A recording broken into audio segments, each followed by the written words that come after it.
자, 이제부터 여러분들과 8주간이죠. 8주간 진행하게 될 수업은 락강의 세미나 7권을 강의하는 그런 형식의 수업입니다. 사실 이 강의의 원고가 되는 텍스트가 있는데요. 락강 세미나 7의 강해라는 부제가 붙어 있고 락강의 인간학이라는 이름이 붙어 있는 책인데 제가 쓴 책인데요. 그 책을 토대로 해서 강의들이 진행될 거라는 말씀을 드리고요. 그리고 그 책에 대한 이야기를 말씀드리기 전에 우선 먼저 그 책이 강의하고 있는 세미나 7권에 대한 이야기를 먼저 소개를 드리고 어째서 세미나 7권을 함께 연구하는 것이, 강의하는 것이 락강을 이해하고 락강의 정신분석을 이해할 수 있는 가장 효과적인 길이 될 수 있는지에 대한 말씀을 먼저 드리는 것으로 수업을 시작하겠습니다. 우리나라에는 사실 락강의 세미나가 1권과 11권이 번역이 되어 나와 있죠. 1권과 11권이 번역이 되어 나와 있는데 락강 세미나 7이 우리 수업의 주제로 다루어지게 된 이유는 미번역 텍스트임에도 불구하고 다루어지게 된 이유는 제가 판단하기에 락강 세미나 7이 락강의 인간을 이해하고 세계를 이해하도록 하는 것에 가장 포괄적인 내용들을 담고 있다라는 그러한 생각 때문에 세미나 7을 다른 세미나에 앞서서 제가 먼저 강의하고 그 책을 출간하게 되었고 그리고 그 세미나 7에 대한 수업을 진행하게 된 것이라고 할 수 있는데요. 그래서 오늘 수업은 일종의 프롤로그와 같은 형식을 띠게 되는데요. 어째서 락강의 세미나 7이 중요한지 그리고 그곳에는 어떤 내용들이 담겨 있는지 혹은 락강의 세미나 7을 통해서 이전과 이후의 락강은 어떻게 변화하게 되는지 혹은 락강은 결국 인간과 세계를 어떻게 생각하는지에 대한 이야기들을 하는 것으로 오늘 수업의 프로그램을 설정해 보도록 하겠습니다. 자, 먼저 락강이 생각하는 인간 혹은 세계는 무엇인지에 대한 말씀을 먼저 드릴게요. 락강은 인간을 어떻게 생각하는가? 사실 락강의 인간학이라고 제가 이 책의 제목을 명명한 이유도 락강이 그 이전과는 다른 방식으로 인간을 생각하기 시작했다라는 그러한 판단 때문이었는데요. 사실 락강으로부터 생각된 시점이기보다는 프로이트로부터 시작된 시각이기도 했었는데요. 19세기까지 인간을 지배하던 어떤 일반적인 사유의 틀이 있었는데 프로이트는 그러한 틀을 몰락시키고 인간에 대한 새로운 이해를 가능하도록 만들어 주었다라는 것이 일반적인 중론이죠. 우리가 모두 이해하고 있는 프로이트의 가치이기도 하고요. 바로 그러한 새로운 인간에 대한 이해를 락강은 이어받아서 단지 인간이 무엇일 수 있는지에 대한 관점뿐만 아니라 실제로 무엇인지에 대한 이해를 우리에게 가능하도록 해주고 동시에 앞으로 무엇이 되어야 하는지 미래 시제형의 인간에 대한 사유를 락강이 제시하고 있다는 관점에서 락강은 인간학을 새롭게 정립했다라고 볼 수가 있어요. 자, 그래서 인간에 관련된 락강의 생각이 무엇인지에 대한 이야기를 지금부터 조금 여러분들에게 소개시켜 드리려고 하는데요. 우선 먼저 이런 인간관에 대해서 이야기를 하기 위해서는 락강이 지식을 무엇이라고 생각하는지에 대한 이야기부터 해야 될 것 같아요. 락강은 지식을 무엇이라고 생각하는지에 대한 이야기. 왜냐하면 결국 인간이 무엇인지를 이해하는 것은 인간에 관한 지식의 문제와 관련된 것이기 때문에 그렇죠. 자, 인간을 바라보는 락강만의 독특한 관점. 그것은 결국 락강이 지식에 관해 취하는 독특한 태도에 연결된다고 할 수가 있는 것이기 때문에 그렇다는 것이죠. 자, 락강은 이렇게 생각합니다. 지식이라는 것은 완전할 수 없다고 생각해요. 이것은 20세기 이후에는 누구든 동의할 수 있는 인식의 관점이기도 하죠. 지식은 완전할 수 없다는 것은 지식은 변화해 간다는 뜻이죠. 그리고 지식은 변화해 간다는 것은 결국 현재의 지식이 극복되는 방식으로 새로운 지식이 도래할 수 있다라는 관점이기도 하고요. 그래서 지식의 진화라는 것은 결국 지금 현재 우리를 지배하고 있는 지식을 극복하는 방식으로 새로운 지식을 도래할 수 있도록 한다라는 그러한 관점으로 이해될 수 있을 텐데요. 인간을 이해하는 지식도 마찬가지라는 거예요. 다시 말해서 현재 우리 자신이 누구인지를 우리 스스로가 이해하는 것은, 이해할 수 있게 되는 것은 결국 현재 우리를 지배하고 있는 지식에 근거하고 있다는 것이죠. 그래서 우리 자신이 누구인지, 인간이란 무엇인지를 이해하는 것은 결국 지식이라는 틀에 의해 지배를 받는다는 것이고, 그리고 지식은 결국 미셸 푸코의 관점을 비로우지 않더라도 우리가 충분히 이해할 수 있는 방식으로 권력과 결합되어 있다는 것을 알 수가 있죠. 그래서 지식은 결국 권력에 의해서 조합되는 것이고 조직되는 것이고, 그래서 지식은 항상 권력자의 지식인 것이고, 그렇기 때문에 우리가 우리의 존재와 정체성을 이해하는 것은 결국 권력에 의해서 필터링된 지식에 근거한다라는 그러한 결론에 도달할 수가 있을 거예요. 그렇기 때문에 락강은 바로 그와 같은 지식의 불완전성을 혹은 부조리성을 강조하고, 지식에 의존해서 인간을 이해하는 대신 지식을 거부하고 지식으로부터 빠져나가는 방식으로 인간 스스로가 자신에 관련된 정체성을 창조해내는 방향으로 나아가도록 인간학을 설정하고 있어요. 그러니까 아주 독특한 인간학이라고 할 수가 있죠. 인간학이라는 것은 결국 인간이 무엇인지를 말해주는 것이다 라고, 그러한 학문이다 라고 우리는 일반적으로는 이해할 수가 있겠는데, 락강은 그보다는 인간 스스로가 자기 자신을 창안해낼 수 있는 방향으로 인간학을 설정하고 있었다는 것이죠. 자, 얼핏 들으면 결국 인류학에 관련된 어떤 철학적인 관점을 소개하는 것처럼 들릴 수도 있겠어요. 그래서 제 강의를 듣고자 했던 여러분들이 이것은 정신분석에 관련된 지식이 아니라, 혹은 강의가 아니라 인류학에 관련된 지식이 아닌가라고 오해하실 수도 있는데요. 사실 세미나 7이 그러한 인류학적인 관점들을 많이 포함하고 있는 것도 사실이에요. 그런데 그와 같은 인류학적 관점들을 포함하게 된 원인에는 정신분석의 임상 절차 역시 그와 같은 방식으로 작동한다라는 사실 때문에 그렇다는 것이죠. 정신분석은 결국 무엇인가요? 환자가 진정한 자기 자신이 누구인지를 알 수 있도록 하고, 그리고 그러한 자기 자신에 대한 이해를 통해서 결국은 자기 자신을 지배하고 있는 고정관념과 마음의 권력들로부터, 마음의 기둥들로부터 빠져나가서 보다 자유로워지는 과정을 의미한다고 할 수 있다면, 결국 개인적인 차원에서도 한 개인을 지배하고 있는 무의식의 지식이라는 것이 존재한다고 가정할 수 있고, 그리고 그러한 무의식의 지식은 환자 자신에 의해서 만들어진 것이 아니라 우리 사회의 고정관념이 만들어내는 것들이라는 그러한 결론에 도달할 수 있다는 것이죠. 그렇기 때문에 환자는, 혹은 환자가, 정신분석에서의 환자가 정신분석 임상을 통해서 치료에 도달하고자 하는 욕망은 결국 새로운 자신의 자아를 창안해내고자 하는 욕망이라고 말할 수도 있다는 거예요. 그렇기 때문에 결국 인류가 인간이 무엇인지를 스스로 창안해내려는 그러한 개방적인 절차로 들어가야만 한다라는 락강적인 인간학의 관점은 정신분석 임상에서 개인적인 차원의 환자에게도 그대로 적용될 수 있다고 이해할 수가 있다는 것이죠.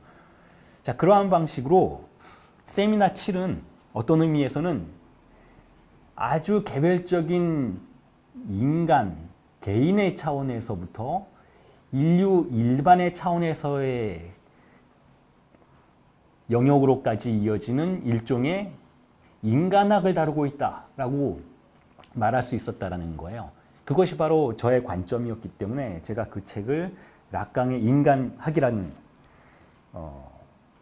락강 스스로는 정신분석의 윤리라고 명명을 했었던 그러한 강연들이었지만 락강의 인간학이라는 보다 포괄적인 제목으로 설명을 하려고 했던 이유였기도 했던 것이죠. 자, 지금 제가 말씀드린 이렇게 두 가지 차원, 인류 전체의 차원과 개인의 차원에서의 결국은 윤리적인 행동이란 무엇인가? 그것은 자기 스스로를 타자의 지식에 종속되게 만드는 것이 아니라 창안하는 것이다. 자기 자신을 창안해내는 것이다. 혹은 자기 자신에 관한 새로운 지식을 만들어내는 것이다. 라는 이와 같은 명제는 락강이 세미나 7권에서 아주 중요하게 강조하고 있는 엑스 니힐로의 윤리학이라는 그러한 개념으로 다시 설명될 수 있다라고 할 수 있어요. 자, 엑스 니힐로라는 것은 무로부터 나온다라는 뜻이죠. 무로부터 창조된다라는 말의 의미인데요. 엑스 니힐로라는 것은 결국 무언가가 새롭게 창안되기 위해서는 어떤 A라는 실체로부터 B가 나오는 것이 아니라 제로로부터 새로움이 창안될 수 있을 뿐이다라는 관점인데요. 그러한 엑스 니힐로의 관점이 락강이 세미나 7에서 강조하고 있는 윤리학이라고도 할 수가 있어요. 그리고 바로 지금까지 제가 말씀드렸던 개인과 인류의 차원에서의 윤리학이라고도 할 수가 있었던 것이죠. 다시 말해서 우리를 지배하고 있는 지식이 몰락하지 않는다면 새로움이란 출현할 수 없다라는 관점이라고도 할 수 있다는 거예요. 바로 그런 의미에서 락강은 프로이트를 아주 높게 평가하고 있었던 것이죠. 왜 프로이트를 높게 평가하고 있었느냐 하면 물론 프로이트가 만들어낸 아주 뛰어난 이론들이 20세기의 모든 학문들의 모든 과학적인 절차들의 새로운 관점을 새로운 포지션을 취할 수 있도록 하는 가능성을 열어주었기 때문이기도 하지만 바로 그러한 가능성들이 열리기 위해서는 19세기까지 인간을 지배하고 있던 모든 인문학을 몰락시킬 수도 있었던 그러한 강력함, 그러한 죽음 충동과 같은 강력함을 소유할 수 있었던 것이기 때문이기도 하죠. 그렇기 때문에 결국은 락강이 프로이트로 돌아가자라고 수도 없이 반복해서 말했던 것의 의미가 다시 새롭게 이해될 수도 있을 거라는 것이 제 생각이에요. 즉 락강이 프로이트로 돌아가자라고 말했던 것은 결국 프로이트가 구축해낸 지식을 다시 전수받자라는 것이 아니라 프로이트가 19세기까지 지속되었던 서구 문명의 구멍을 만들고 몰락을 가져왔던 바로 그 균열의 지점으로 돌아가자. 혹은 프로이트가 실행했던 바로 그 절차, 이전까지의 지식을 몰락시키는 그 절차를 다시 실행해보자라는 것의 의미로 이해될 수도 있다는 거예요. 바로 그런 의미에서 락강의 정신분석을 공백의 해석학이라고도 부를 수 있을 것 같아요. 결국 공백에 도달하기 위해서는 지식을 몰락시켜야 하고 그것이 인류의 차원에서건 혹은 개인의 차원에서건 결국은 지식을 몰락시켜야만 새로운 지식이 출현할 수 있다는 것이죠. 그리고 그러한 공백에 도달한 뒤에 공백을 다른 방식으로 해석하는 것. 이전까지의 방식이 아니라 전혀 다른 방식으로 공백을 해석하는 것. 자, 이게 결국은 락강이 지식에 대해서 혹은 진리에 대해서 취하는 포지션이라고도 할 수 있다는 것이죠. 바로 그런 의미에서 세미나 7에서는 또 하나의 중요한 개념을 사용하고 있는데 우리가 앞으로 공부하게 될 아주 중요한 개념을 사용하고 있는데 그게 바로 죽음에 대한 욕망이라는 개념이에요. 죽음을 욕망하는 것만이 가장 윤리적이다라고 락강은 말하고 있죠. 죽음을 욕망하는 것만이 가장 윤리적이다. 무슨 이야기일까요?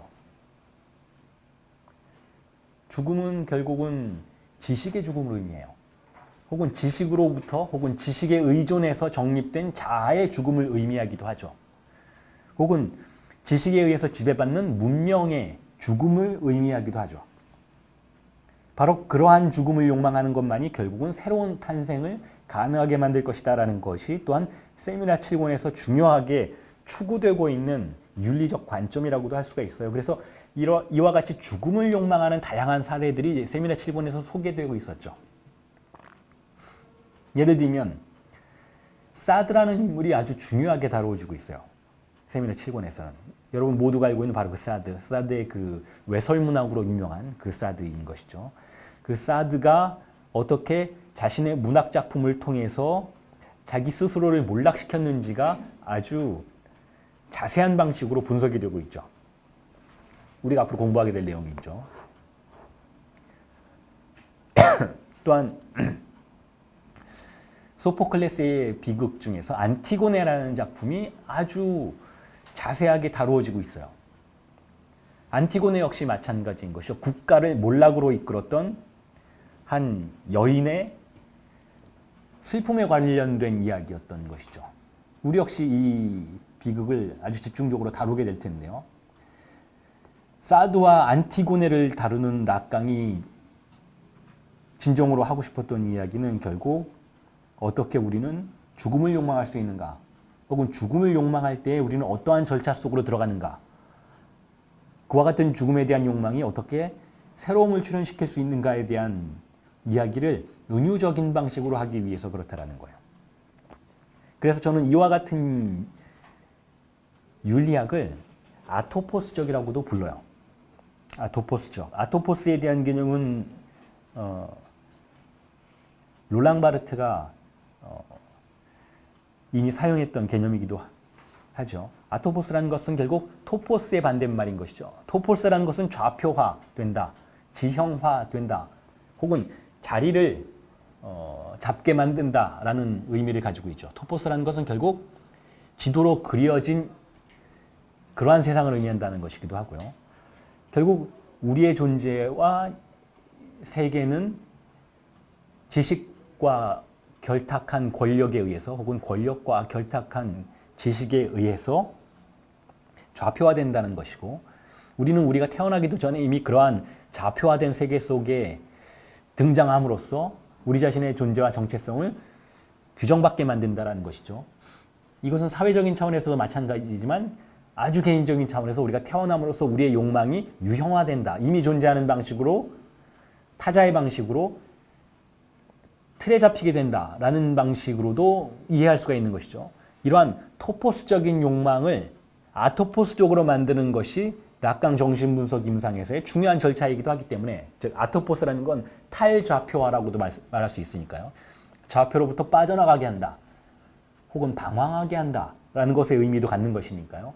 그러한 아토포스적인 방식으로 우리의 욕망을 이끌고자 하는 것, 자, 이것을 정신분석의 윤리라고 할 수 있다면 바로 그러한 아토포스적인 승화를 가능하도록 만들기 위해서 락강은 세미나 7에서 다양한 아토포스적 절차들을 소개하고 있었다는 거예요. 사드를 통해서, 혹은 안티고네를 통해서.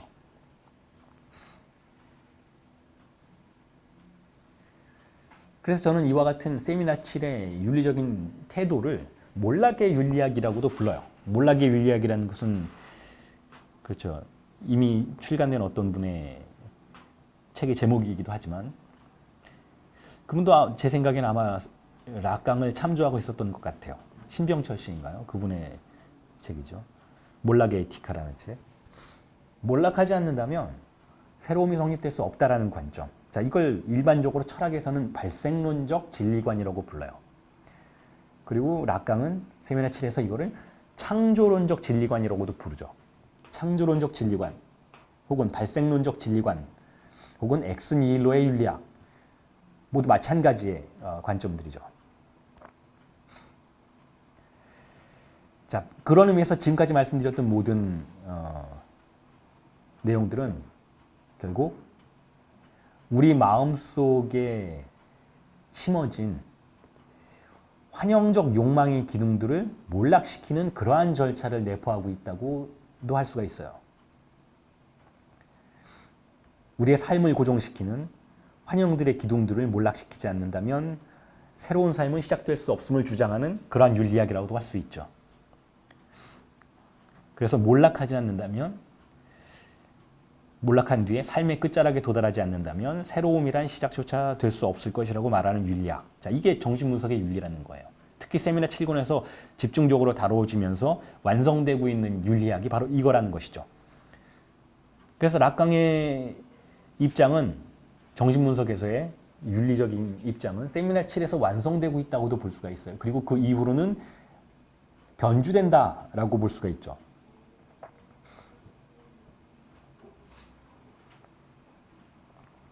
자, 이것을 우리는 다시 한번 이렇게 이해해 볼 수도 있을 것 같아요.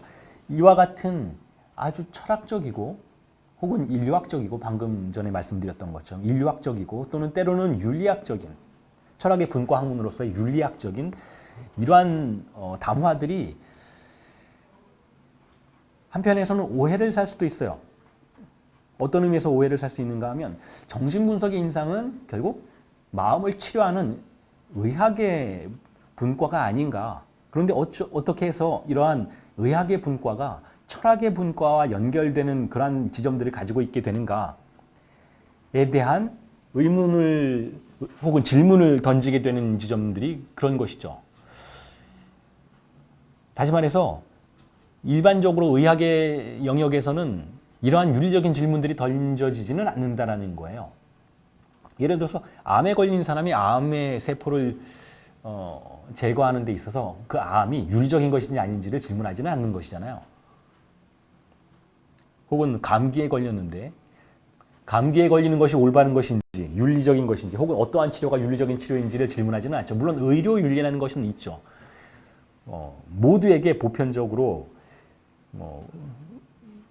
의료의 서비스를 제공해야만 한다는 그런 의료 윤리라는 것이 있긴 하지만 이렇게 환자의 질병과 관련해서 의학적인 차원에서 윤리적인 잣대를 적용시키는 것은 의학에서는 있지 않는 일이라는 거예요.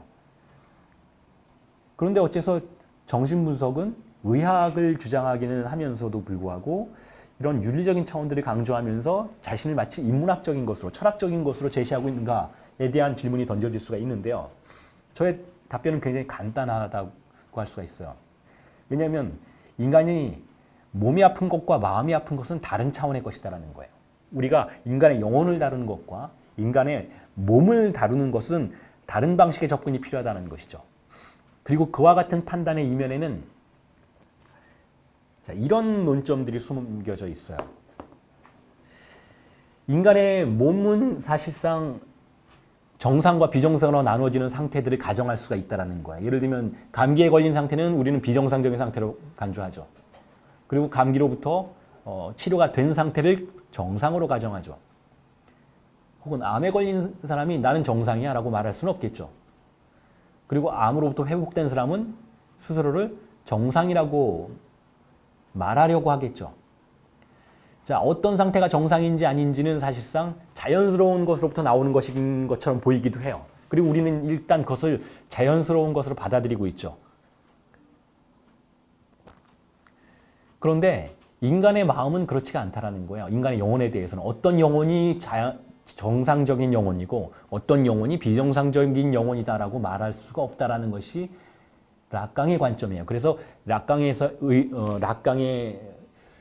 임상 지식에서는 임상의학에서는 이와 같은 인문학적인 요소들이 강조될 수밖에 없다라는 것이죠. 자, 어떤 사람은 영혼이 정상이고 어떤 사람은 영혼이 비정상이다라고 말해진다라는 것 자체가 결국은 정상성의 영혼이 가정된다라는 것이고 정상성의 영혼을 지탱하고 있는 지식이 존재한다라는 거예요. 도대체 어떤 영혼이 정상적인 영혼일까라고 우리는 질문을 해볼 수도 있겠죠. 우리가 소위 정상성이라고 말해지는 영혼을 가정해 본다면 대체로 남성적인 영혼을 가정할 때가 많아요. 혹은 이성애를 가정한 영혼을 정상성의 영혼이라고 가정할 때가 많다는 것이죠. 예를 들어서 누군가가 결혼을 당연한 것으로 생각하고 자식을 갖는 것을 당연한 것으로 생각하고 공동체에서 자신을 희생하거나 가족을 위해서 희생하는 것을 당연한 것으로 생각한다면 우리는 그 사람의 영혼을 정상적인 것으로 간주하려는 경향을 보여요. 그런데 어떤 사람의 영혼이 만약에 공동체에 대해서 적대적이거나 모든 사람들이 믿는 것을 믿지 않는다든지 그러면 그러한 영혼들을 우리는 타락한 영혼으로 쉽사리 간주하는 경향이 있어요. 근데 과연 그러한 영혼들이 언제나 타락한 영혼이었는가 하면 그렇지 않은 경우도 굉장히 많다라는 거예요. 너무 상징적인 얘기처럼 들릴 수도 있겠지만 갑자기 락강으로부터 너무 오래된 인문학적인 역사 속으로 들어가는 것처럼 보일 수도 있겠지만 자, 이런 얘기를 한번 비교해 보세요. 소크라테스가 사형 선고를 받고 죽었던 이유는 젊은이들을 타락시켰기 때문이에요. 소크라테스의 죄목은 타락이었어요. 예수 역시 마찬가지였죠. 혹은 우리가 알고 있는 굉장히 많은 역사와 사회를 변화시켰던 혁명가들이 죽는 순간 선고받았던 죄목들은 타락이었어요. 타락한 영혼이었다라는 거예요. 도대체 어떤 영혼이 타락한 것이고 어떤 영혼이 정상적인 영혼인가를 결정하는 것은 무엇에 의존하는가를 관찰해 볼 때 우리는 결국 그 사회를 누가 지배하고 있는가에 대해서 질문을 던질 수밖에 없다는 거예요. 결국 우리가 당신은 정상인입니다 라고 누군가가 말해준다면 결국 당신은 지금 우리 사회를 지배하고 있는 권력에 저항하고 있지 않습니다 라는 방식으로 그러한 선고를 이해해 볼 수도 있다는 거예요. 예를 들어서 지금은 많은 변화가 있지만 결국 그러한 변화가 완성된 것도 아니지만 과거에는 여성은 2차적인 정상성으로 바라보는 관점들이 굉장히 강했어요. 여자는 남자와 똑같은 것을 욕망해서도 안 되고 여자는 여자의 역할이 있다라는 생각을 하던 시대가 있었다라는 것이고 지금도 그런 사람들이 굉장히 많이 잔존해 있죠.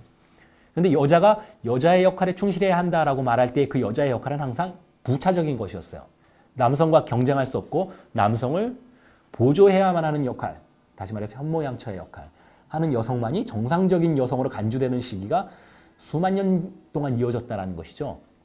결국 여성의 정상성에 저항하는 누군가가 존재했다면 지금은 뭐 페미니스트라고 불러줄 수 있겠지만 과거에는 비정상적인 여성의 영혼이라고 간주되는 그러한 시절들이 있었다는 거예요. 결국 정상성이라는 것을 누가 규정하는가? 그 사회를 지배하고 있는 권력이 규정한다고 말할 수가 있다는 거죠. 정신분석이 가정하는 다양한 질병의 유형들, 증상의 유형들, 신경증, 히스테리, 강박증, 성도착증, 혹은 정신병, 이 모든 유형들은 결국 다 비정상으로 간주될 수 있지만 또한 정신분석은 정상이라는 개념을 가정하지 않아요. 다시 말해서 인간은 모두 각자의 정신병들을 가지고 있다는 관점으로 락강은 인간의 영혼을 이해하죠. 그리고 그 중에서 누군가가 나는 정상이야 라고 말할 수 있게 됐다면 그 부류의 증상을 가진 사람들이 결국은 그 사회에서 권력을 잡고 있기 때문에 그렇다는 거예요. 그렇기 때문에 정신분석 임상가가 환자에게 당신의 영혼은 정상이다 혹은 비정상이다 라고 선고하는 것은 가장 비유의적인 행위라고 락강은 생각하는 거예요. 그렇기 때문에 결국 락강의 정신분석 임상은 치료를 이렇게 생각하죠. 환자가 사로잡혀 있는 고정관념의 세계로부터 해방시켜서 환자 스스로가 자신의 정상성을 스스로 발명해내도록 하는 거예요. 남들이 보기엔 그것이 정상성이 아닐 수도 있지만 환자 스스로가 그 안에서 행복하고 편안하다면 그러한 상태로 환자가 스스로를 이끌고 갈 수 있도록 기다려준다는 개념을 가지고 있죠. 일반적으로 정신의학은 그렇게 하잖아요. 심리치료도 그렇게 하잖아요. 어떻게 하나요? 의사가 정상성의 틀을 가지고 있어요. 그리고 의사가 그 정상성의 틀을 통해서 환자를 바라보고 환자가 그 틀로부터 멀어져 있을 때는 비정상이라고 간주하고 자신이 정상적인 틀이라고 생각하는 지점으로 환자를 끌고 들어오려고 하죠. 그게 바로 증상을 제거한다라는 개념이에요. 환자의 증상은 비정상적인 것이고 의사가 속해 있는 세계는 지식의 세계는 정상적인 완벽한 세계이기 때문에 그 증상을 포기하고 의사가 존재하는 영역으로 환자를 끌고 들어오려고 한다는 거예요. 그런데 락강은 이렇게 생각하죠. 그러한 의사가 속해 있는 영역이 과연 정상의 영역인가라는 거예요. 오히려 그것 또한 일종의 지식에 대한 강박증의 영역은 아닌가라는 것이죠. 그렇기 때문에 락강의 정신분석 임상은 절대로 환자가 믿는 것 안으로 의사가 믿는 것 안으로 환자를 끌고 들어오려고 하지 않아요. 그래서 의사가 자신의 지식을 환자에게 강제하지도 않아요. 그렇기 때문에 정신분석에서는 진단서를 쓰질 않아요. 진단서는 뭔가요? 의사의 지식에 근거해서 환자의 증상을 판단한 하나의 문장 혹은 두세 개의 문장인 거예요. 그런데 이러한 문장은 결국 올바를 수가 없다는 게 락강의 생각인 것이죠. 왜냐하면 그 지식 또한 불완전한 것이기 때문에 그 지식 또한 또 다른 의학의 지식에 의해서 반박당할 지식에 불과한 것이기 때문에 그리고 환자가 지금 문제를 겪는 이유는 그 증상 자체가 문제가 있기 때문이기보다는 환자를 지배하고 있는 외부의 정상성과 환자가 매달려 있는 증상의 비정상이라고 간주되는 포인트와의 갈등 때문이라고 보는 거예요. 그렇기 때문에 그 갈등을 더 조정할 필요가 없다는 것이죠. 정신분석가가 혹은 의사가 자신의 지식을 강제하면 강제할수록 증상의 저항도 강해진다는 거예요. 당장은 그 증상이 사라질 수도 있겠지만 그 증상은 다른 방식으로 변화해서 자신을 출현시킬 수도 있다는 것이죠. 그래서 예를 들면 정신분석에서는 약물을 쓰지는 않는 거예요. 약물이라는 것은 증상을 잠시 침묵하도록 만드는 것일 뿐이라고 생각하기 때문에. 분명히 원인은 마음의 병이었어요. 근데 그것이 효과로 등장하는 게 신체 영역이었던 것이죠. 그리고 약물은 그 신체의 영역에서 발생한 문제만을 제거하는 데 집중되어 있죠. 그렇기 때문에 신체를 통해서 출구를 상실한 마음의 병은 다른 신체의 출구를 찾아서 변화할 것이다라는 거예요.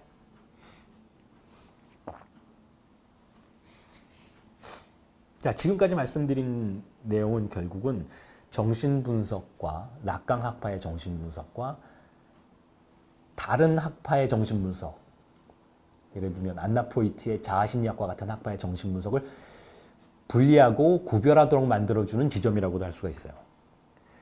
자아심리학은 정상성을 가정하죠.